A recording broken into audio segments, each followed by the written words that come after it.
લો બોલો મહેસાણામાં સરકારી ખરાબામાં રસ્તો છતાં એને આપી દેવાયા હોવાની ઘટના સામે આવી છે। મહેસાણામાં દેડિયાસણની આ ઘટના છે, જેમાં દેડિયાસણ ગામમાં સર્વે નંબર 357 અને નવો સર્વે નંબર 573 સરકારી ખરાબાની જમીન છે।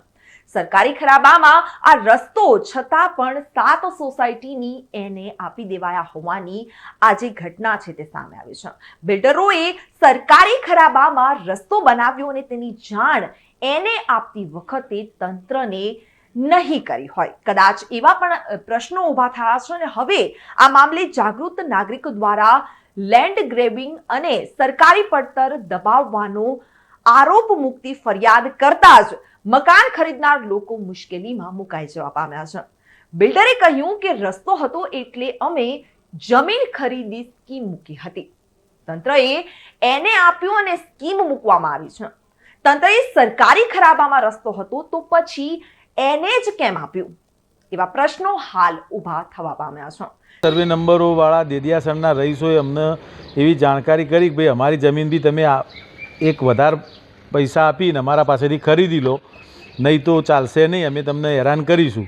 પણ અમારે જગ્યા ખરીદવાની ન હોવાથી અમે એ જગ્યા એમની ખરીદી નહીં, તો એમને અમારા ઉપર લેન્ડ ગ્રેબિંગનો કેસ ખોટી રીતે અમે કોઈ સરકારી જમીન ખોટી પચાવી પાડી છે એ રીતે કરીને એમને અમારા ઉપર લેન્ડ ગ્રેબિંગનો કેસ બનાવેલો છે, જે પહેલાં એમને મામલતદાર સાહેબ ત્યાં ઓફિસે મૂકેલો।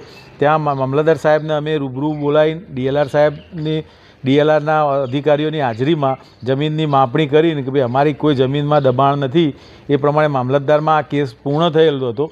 એના પછી પાછો આ રહીશોએ અમને ફેરથી બીજા દલાલો દ્વારા તથા દેડિયાસણ ગામના રહીશો દ્વારા અમારા ઉપર દબાણ લાદવામાં આવેલું કે ભાઈ તમે આના કેસ અમે ચલાવતા જ રહીશું, તમે અમારી જમીન ખરીદી લો। અને એ પણ એક મોંઘી કિંમતે, જે અત્યારે મકાનો બનાવવામાં કે પ્લોટ બનાવવામાં પોસાય ના એવી કિંમતે અમને દબાણ કર્યું જમીનો ખરીદવાનું। 357 સરકારી પડતર હતું તો પછી એને કેવી રીતે આપી સરકારી પડતર? આ સર્વે નંબર જે સરકારી પડતરની જમીન છે, પણ દેડિયાસણના અમુક સર્વે નંબરોને લગતા અમે જે જગ્યા ખરીદી એના 5-1 વર્ષ પહેલાં આજુબાજુમાં બધી સ્કીમો બની ગયેલી હતી, ખાલી આ જ જગ્યા બાકી હતી સ્કીમ લાયક બનાવવાની। એ બધાને 5 વર્ષ પહેલાંથી બધાને પરમિશન મળેલી છે અને એ સરકારે ને કલેક્ટર ઓફિસથી કે કઈ રીતે મળી છે એ અમારી જાણકારી નથી। પણ અમે જે વખતે જગ્યા ખરીદી એ વખતે ઓલરેડી અહીંયા રોડ બની ગયેલો હતો, એ રોડ બનેલો હતો એટલે અમે આ જગ્યા ખરીદી છે। એવું નથી કે અમે જગ્યા લઈને પછી આ રોડ બનાવ્યો છે કે એવું કંઈક કર્યું છે। અમે તો જગ્યા ખરીદી એના પહેલાં ઘણી બધી સ્કીમો આજુબાજુમાં બની ગયેલી છે, જે અત્યારે ઓલરેડી છે જ જૂની સ્કીમો। અગાઉ જે રીતે આ લેન્ડ ગ્રેબિંગ દાખલ થઈ હતી ને જે રીતે ક્લિયરન્સ થયું છે મામલતદારમાંથી ને ડીએલઆરમાંથી, તો શું તમારા તરફથી કોઈ ચૂક રહી ગઈ હોય ને ફરીથી અરજી કરવામાં આવી છે એવું કંઈ ખરું?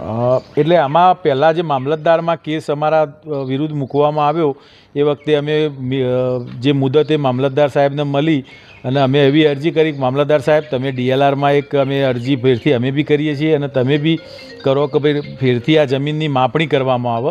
એના પછી ડીએલઆર સાહેબના અમારા અરજીના આધારે ડીએલઆર ઓફિસમાંથી અહીંયા માપણી કરવામાં આવી, જે માપણીના સંદર્ભે અમે જેટલું અમારું એક દિવાલ ખોટી હતી થોડી, તો એ અમે તોડી નાખેલી મામલતદાર સાહેબની રૂબરૂમાં જ કે ભાઈ મામલતદાર સાહેબ તમે આવો ને અમે દિવાલ રિમૂવ કરી દઈએ છીએ। અને અમને જે ડીએલઆર સાહેબે નવી માપણી સીટ આપી છે, આમ જૂની માપણી સીટ હતી એ પ્રમાણે મેં દિવાલ કરી હતી, પણ એમાં કંઈક ડીએલઆર ઓફિસની ચૂક થઈ હોય કે કોઈ માપણીવાળાની ચૂક થઈ હોય અમને ખ્યાલ ના રહ્યો, એ માટે અમારી એક દિવાલ થોડી ખોટી થઈ હતી, એ અમે ઓલરેડી તોડી દીધેલી છે।